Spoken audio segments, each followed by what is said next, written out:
Dalam nama Bapa dan Putra dan Kudus. Amin. Bapa di surga, bantu kami untuk mengenal kehendak-Mu dan di dalam peristiwa kehidupan kami, apapun juga penderitaan, salib, kesulitan, dan segala paradoks kehidupan. Bantu kami ya Bapa, bukalah mata hati kami untuk mendengarkan Engkau. Terpujilah nama-Mu kini dan sepanjang masa. Amin. Para saudara, kita belajar banyak dari kitab suci, bagaimana mengolah dan mengelola dan mendengarkan kehendak Tuhan di dalam peristiwa kehidupan kita, terlebih dalam penderitaan dan kesulitan.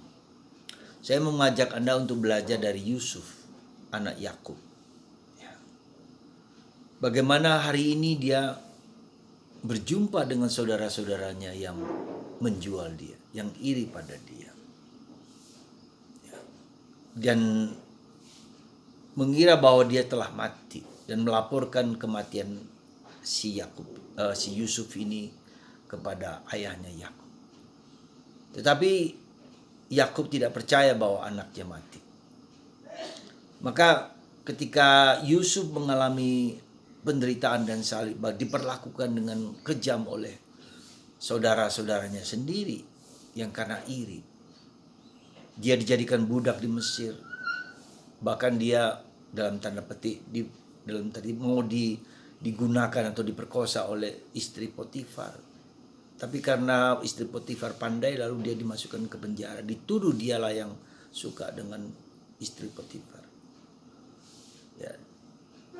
Penderitaan, salib, ketidakadilan yang ia alami.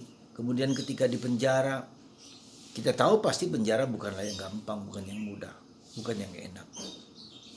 Ya. Nah, apa yang terjadi di sana? Tuhan justru membalikan situasi itu menjadi sesuatu yang berharga ketika raja bermimpi bahwa akan ada suatu mimpi yang tak dapat dipecahkan oleh ahli-ahli nujum Mesir. Kemudian mereka tahu bahwa Yusuf adalah seorang yang bisa menafsirkan mimpi karena dia sendiri juga bermimpi, di mana membuat saudara-saudaranya iri, cemburu karena dia bermimpi bahwa akan ada satu pohon padi dan 11 pohon padi yang lain tunduk kepada pohon padinya. Saudara-saudaranya cemburu dan iri karena si Yusuf lebih dikasihi oleh Yakub bersama adiknya Benyamin. Ya, karena dia lahir dari istri yang ia sangat cinta, yang ia damba-dambakan bertahun-tahun, yaitu Rachel. Ya. Kecemburuan inilah yang membuat Yusuf menderita dan diperlakukan tidak adil.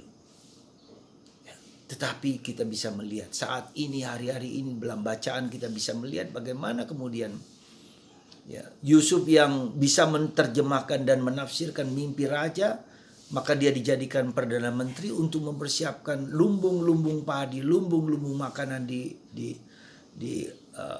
bangunan-bangunan besar.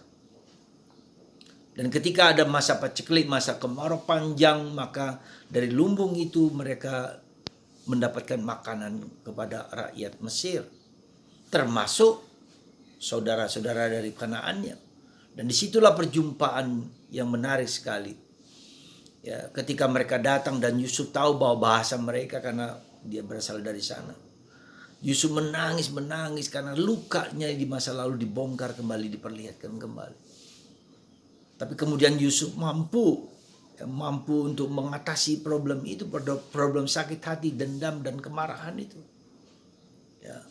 Setelah dia menangis dengan keras-keras, mengungkapkan semua, lalu dia berkata, "Ini aku Yusuf, saudaramu," kepada saudara-saudara yang lain.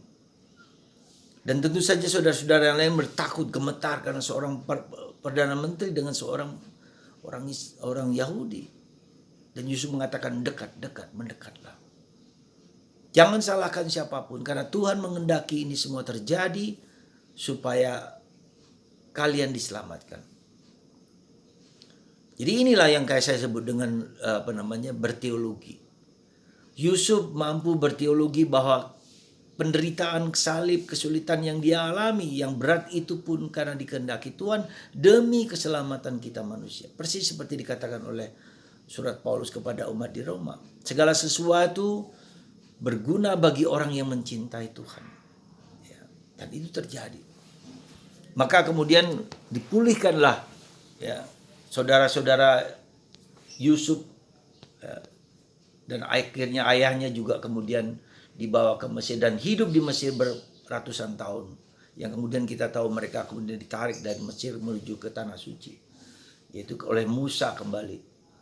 Jadi saudaraku terkasih, apa yang mau saya ajak Anda untuk merenungkan bahwa kita harus berteologi. Ya. Kita harus melihat karya Tuhan dalam peristiwa-peristiwa kehidupan kita. Pasti Tuhan punya rencana. Seberat, sehebat salib apapun, pasti Tuhan punya rencana dalam diri kita. Dan untuk itu maka kita merenung bertanya apa itu. Entah itu perbaikan diri kita sendiri. Entah itu membuat kita menjadi murni, puritas kordis, kemurnian hati. Entah itu supaya kita mempunyai motivasi yang benar dalam pengabdian kita kepada Tuhan. Itulah saudaraku terkasih. Kita dipanggil sekali lagi untuk berteologi, untuk melihat karya Tuhan dalam diri kita. Seberat apapun, sehebat apapun. Maka ada waktunya kita juga harus merenung, melihat, berpikir, bertanya-tanya. Apa yang Tuhan kehendaki dengan peristiwa kehidupan kita. Dan itu adalah proses untuk pertobatan. Ya, kita mampu melihat bagaimana Yusuf melihat penderitaan ketidakadilan oleh saudara-saudaranya sendiri, dijual, bahkan mau dibunuh, akan dijual kepada orang Mesir. Ya, coba perhatikan.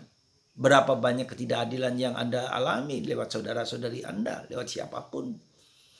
Ya, tapi Tuhan mau mengembalikan ketika di penjara pun, ketika di penjara Tuhan memberikan kebijaksanaan kepada Yusuf supaya bisa menafsirkan mimpi sang raja. Saudara, mari kita melihat segala penderitaan dan salib dari kacamata Tuhan.